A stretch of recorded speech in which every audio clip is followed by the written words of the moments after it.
Yo, what up, it's Don.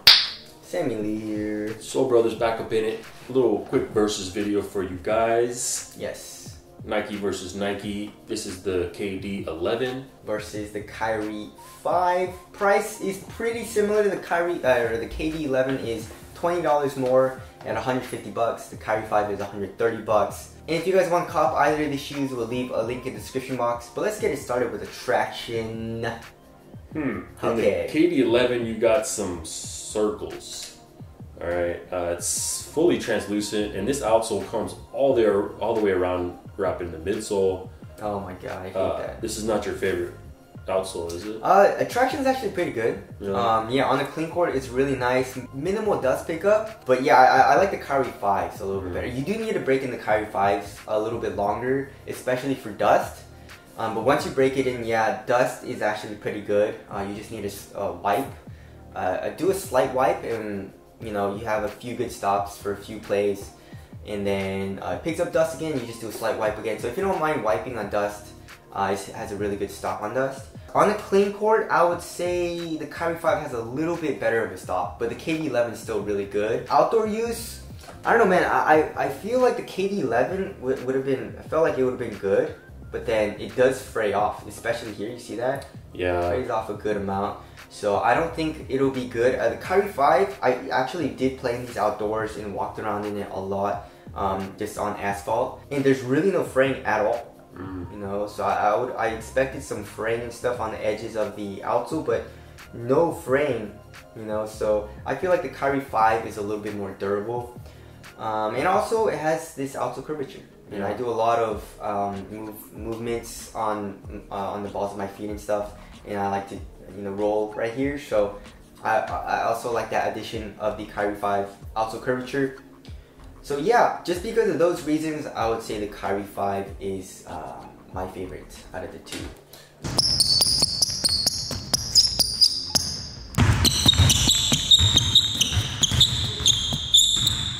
All right, cushion. Alright, so the Kyrie 5 has a, you know, Phylon midsole, which is actually pretty stiff. There's a little bit of a compression, but yeah, not super nice. The zoom unit in the forefoot, the zoom turbo, is actually pretty big. It is articulated. It's a little bit hard to feel at first. I actually couldn't really feel it at first, but once I broke it in, it actually feels pretty nice. Not super crazy like a full-length zoom unit in the 0.1 and the Pro Tros, but I can definitely feel it. It's a slight bounce. The impact protection is actually pretty nice. The KD 11, okay, so impact protection I would say is a little bit better in the KD 11, just because it has that full-length zoom unit. It's right underneath your foot, and it feels really bouncy as well. You do have that React midsole, which you can't really feel too much, but it's basically just a zoom unit that you can really feel. I would say the Kyrie 4, you feel a little bit lower to the ground, and responsiveness also is a little bit better. Impact protection is better in the KD 11s, and also heel to toe transition, the Kyrie 5 is better. You know, it's not caged in the heel, and you can you know, compress the heel just a little bit. The KD 11 is super stiff and very actually pretty clunky in the heel. So yeah, just because of that, I like the Kyrie 5 just a little bit better, because I don't like clunky midsoles at all. Yeah. You know, like why would you put the rubber up so much, you know, just to cage it up, you know? So, but if you don't, I guess, mind that slight clunkiness in the heel and you like full-length zoom, go with the KD 11. But yeah, for me, I would have to pick the Kyrie 5. Okay, moving on to the materials.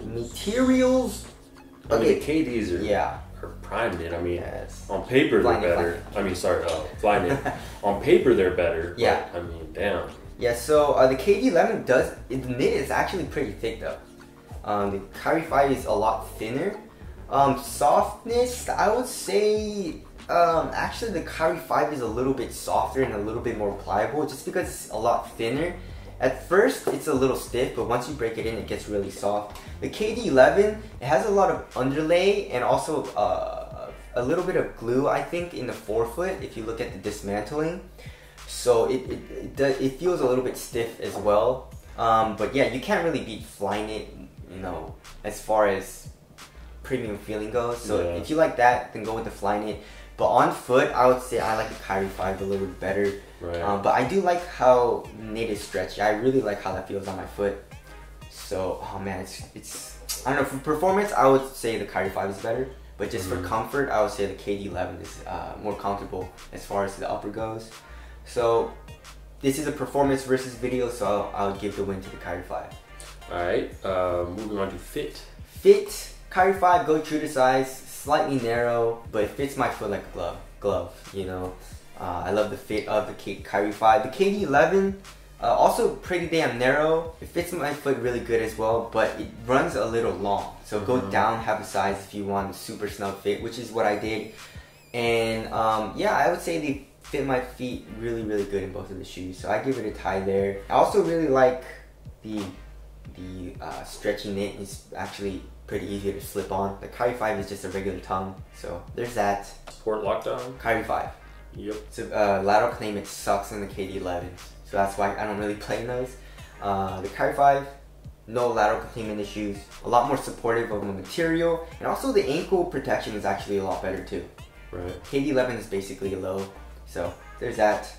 Okay, I guess let's look at weight real quick. Weight. The KBs aren't light. They're pretty heavy, dude. Yeah, let's see. see. Because of that rubber. I think it's like 14. Oh, 13.44. Okay.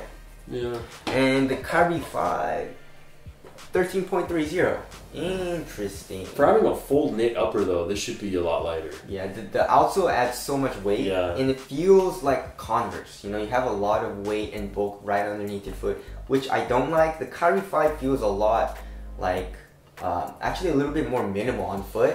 And also a lot more responsive, you know, like traction is really good, cushion is a little bit more responsive, and just the lateral containment is way better in the Kyrie 5. So for responsiveness while playing and feeling light on your feet while playing, the Kyrie 5 is better. Right. Overall comfort, I would say the KD11, you know, like just casually wearing it and just walking around, the KD11 Zoom unit is really comfortable, and the knit and just like slipping it on also is a little bit more comfortable. So I say the KD11 is a little bit more comfortable, you know? Yeah. Braking time, the Kyrie 5 requires a longer period of braking in. The KD11, I guess it's pretty good right out the box. It does need to brake in just a little bit, but the Kyrie 5 takes a little bit longer. So there's that. You know what? I want to say this. On court, Kyrie 5, hands down. But if I'm going to walk around, I'm probably going to rock the KDs. Really? Yeah? I feel like they're a little better to rock off court, you know? Yeah, exactly. I agree. Durability, I would say the Kyrie 5 just by a little bit, just because of the outsole. But other than that, yeah, I tie it up. Alright, ventilation? Ventilation, KD11 is actually pretty warm. Kyrie 5 is a little bit cooler. So there's that. So wrapping things up, Kyrie 5 versus the KD11, what performs Kyrie 5? It performs better. It's also cheaper. The only reason you would really want the KD11 is if you want the full-length zoom setup. But other than that, yeah, in every single category, I think the Kyrie 5 beats it. So there's the versus video, Kyrie 5 for the win. If you guys want to cop either of these, we'll leave links in the description box. Hope he helped you guys out, and we'll see you guys next one. Later. Peace.